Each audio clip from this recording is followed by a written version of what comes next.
안녕하세요, 한승민입니다. 안중근 의사는 여성 감옥에서 2개의 기록물을 남겼다라고 말씀드렸습니다. 그 중에 하나가 동양평화론입니다. 당시 동양평화론은 한국, 중국, 일본 곳곳에서 다 나옵니다. 근데 약간씩 성격은 다르죠. 보통 일본과 중국은 다 자국이 중심이 된 동양평화론을 얘기를 해요. 근데 그 당시에도 한국은 이 두 나라에 비교하면 힘이 상당히 약했던 나라입니다. 그냥 한국에서의 동양평화론은 삼국의 평등한 연대를 얘기합니다. 이제 이또도 동양평화론을 얘기했습니다. 근데 이또가 얘기했던 동양평화론은 그 어떤 동양평화론보다 상당히 침략적입니다. 다만 잘 미화되어 있고 정리가 되어 있다라고 하는 게 다르게 얘기할 수가 있어요. 자, 일본 사회에서는 보통 이토 히로부미가 한국 침략에 반대했던 인물, 한국의 일본의 영향력을 확장시키는 데는 큰 기여를 했지만 최종적으로 한국을 일본의 식민지로 만드는 데 대해서는 일본의 다양한 부담이 있기 때문에 반대했던 인물이라고 얘기를 합니다. 그리고 한국의 병합이라고 하는 침략, 즉 국가의 국권을 완전히 빼앗은 것은 군부의 책임으로 자꾸 돌리려고 합니다. 물론 당시 일본 헌법에는 거기에 대한 타당한 근거도 있습니다. 왜냐하면 일본 헌법에선 당시 일본의 군대는 정부에 책임지지 않습니다.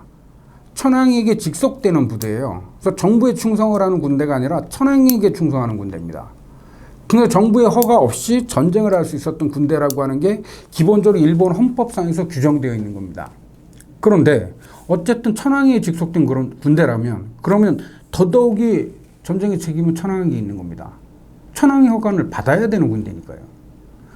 자, 그런데 이토 히로부미가 그렇다면 실제로 한국 병합에 대한 책임, 한국 침략에 대한 책임에 있어서 자유로운가? 전혀 그렇지 않습니다. 한국 병합에 반대한 인물이 대표적인 문관이라고 일본사에서는 얘기하지만 그렇지가 않습니다. 이 1907년 헤이그 밀사 사건을 구실로 이미 이토는 고종황제를 퇴위시키고 정미칠조약을 주도했어요. 근데 이 시기에 일본은 다른 나라들하고도 조약 체결을 추진하고 있었습니다. 그 대표적인 게 러시아예요. 자, 이 1907년의 시기는 세계 정세가 크게 변동했던 시기입니다. 헤이그에서 만국 평화회의가 열렸지만 그 만국 평화회의의 기간 동안에 이 열강들은 서로의 이해관계를 조정하는 기회로 헤이그 만국 평화회의를 이용을 했습니다. 1차적으로 이 시기에 유럽에서는 큰 지각 변동이 일어납니다. 삼국 간섭이라고 여러분도 알고 계시죠? 이 1894년에 청일전쟁이 끝나고 나서 일본은 그 승리의 대가로 뭐 전쟁 배상금도 받았고요. 대만을 할양받았고 또 하나 중국의 랴오뚱반도, 뭐 우리식으로 요동반도라고 하죠. 그 랴오뚱반도도 할양받았어요. 근데 이 러시아가 중심이 돼서 그것만은 인정 못하겠다는 겁니다. 왜냐하면 그 랴오뚱반도는 러시아도 눈독을 들이고 있던 곳이었거든요. 근데 그 중요한 지역이 일본에게 넘어가는 것을 인정을 못해서 프랑스, 독일과 같이 해서 간섭을 했습니다. 전쟁에 피 한 방울 흘리지 않고 총알 한 방 쏘지 않았던 나라들이 일본에 압력을 넣어서 그 땅을 중국에게 돌려주게 만들었어요. 그리고 나서 그 지역을 중국이 환수하는 데 도움을 줬다고 해서 거기에 대한 사례를 하라고 해서 러시아가 오히려 랴오뚱반도에서 가장 중요한 여순과 대련을 조처해버렸습니다. 자, 이러한 삼국 간섭 때까지만 해도 러시아는 프랑스, 독일과 동맹국이었어요. 근데 러일 전쟁 후에 독일의 팽창 때문에 러시아의 외교정책은 유럽 중심으로 바뀝니다. 그 결과가 유럽의 한 복판에 있는 독일의 팽창을 견제하기 위해서 그동안 적대의 관계였던 영국과 러시아가 협상을 맺습니다. 그리고 한때는 독일과 러시아와 동맹국이었던 프랑스도 영국과 협상을 체결합니다. 이게 우리가 삼국협상이라고 하는 제1차 세계대전 때 하나의 주축이 되는 세력이죠. 여기에 대항해서 독일도 삼국동맹을 추진합니다. 그 이제 오스트리아와 같은 나라들과 동맹을 추진을 했어요. 자, 그렇게 되니까 문제는 극동이 문제가 생기죠. 러시아나 프랑스 모두 극동에서 안전이 확보되지 않은 겁니다. 유럽에서 독일의 팽창을 견제하기 위해서 힘을 쏟게 되면 아시아 쪽이 비게 되죠. 근데 아시아에는 이제 중요한 열강의 일원으로 떠오른 일본이라는 존재가 있습니다. 그나마 하나 믿고 있는 건 일본과 영국이 동맹관계였다라는 거예요. 그래서 아시아의 안전을 확보하기 위해서 일본과는 관계 개선을 해야 되는 문제가 이들에게 제기된 겁니다. 그 결과 추진된 것이 이 헤이그 만국 평화의 시기에 일본은 러시아와는 러일 협약을 체결하고 프랑스와는 불일 협약을 체결합니다.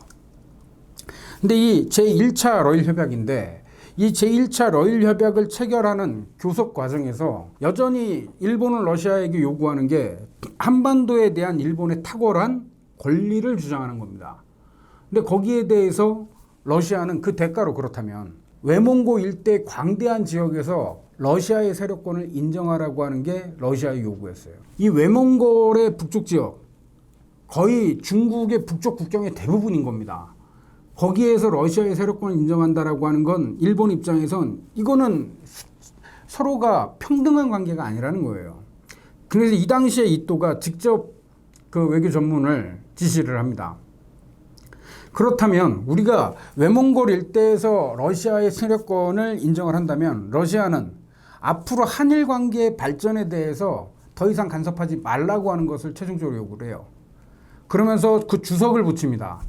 여기에서 말하는 앞으로 한일 간의 관계라고 하는 것은 한국 병합을 포함한다고. 근데 이 시기에 공식적으로 한국 병합을 주장했던 최초의 인물이 그러니까 이토 히로부미였던 겁니다. 그러니까 이토 한국 병합에 반대했다? 아니라고 하는 거죠. 그런데 보다 더 중요한 건 이 시기 이토 히로부미가 스스로가 얘기했던 동양평화론이 있습니다. 이 동양평화론의 하나의 반박의 의미로도 안중근의 동양평화론은 의미가 있어요. 이토는 뭐라고 하냐면 일본이 한국을 보호 통치하는 거에 대해서 이게 동양의 평화다라고 선전을 했어요. 한국은 자위 능력이 없다라는 겁니다. 그래서 자위 능력이 없기 때문에 한국에게 스스로 독립을 맡기게 되면 다양한 열강들이 개입을 할 것이고 그게 바로 동양의 화근이 된다라는 거예요. 자, 그럼 이 동양의 화근, 한국 문제가 벌어지게 되면 제일 가까운 나라가 일본인데 그렇게 되면 이것은 일본의 안전을 위협할 거라는 겁니다. 그러니까 일본은 한국에 일정한 권한을 행사할 수밖에 없다라는 것이고 그리고 거기서 더 나아가서 아예 한국의 독립 문제를 일본의 보호하에 맡기게 되면 동양 평화가 이룩된다라는 거예요. 그러니까 화근이 없어진다라는 거예요. 그래서 이러한 내용을 얘기하는 또 근거를 제시합니다. 왜 그렇다면 일본이 한국을 보호를 해야 되느냐. 현실적인 정치적 문제 그렇다면 역사적 근거로 이토가 얘기하는 건 뭐냐면 이란 일가설입니다. 한국과 일본이 하나의 집안이란 얘기죠. 한국과 일본이 지금 두 개의 나라로 되어 있죠. 그런데 실제로는 애초에는 한국과 일본은 조상이 하나라는 거예요. 일본인과 한국인이 유전적으로 거의 동일합니다. 그 동일하다라는 얘기는 어디까지 가냐면 우리가 보통 얘기하죠. 우리도 하나의 몽골계에 우리가 속하죠. 일본도 몽골계에 속합니다. 그래서 유전적으로 보면 같은 혈통이라고 하는 거 충분히 인정이 됩니다. 근데 이게 현재 문제에 어떻게 근거가 될까? 이또는 이걸 이렇게 얘기합니다. 애초에 우리가 같은 조상이었는데 같은 민족이었는데 어느 날 그러니까 과거 역사 속에서 어떤 계기를 통해서 둘로 갈라졌다라는 거예요. 그래서 지금 일본이 한국을 보호를 하는 건 결코 침략이 아니라는 겁니다. 이건 원래 하나의 민족이 다시 합친 거예요. 과거에 어떠한 일이 발생을 해서 갈라졌던 두 개의 국가가 하나의 민족이기 때문에 하나로 합치는 통일인 것이지 결코 침략이 아니라는 겁니다.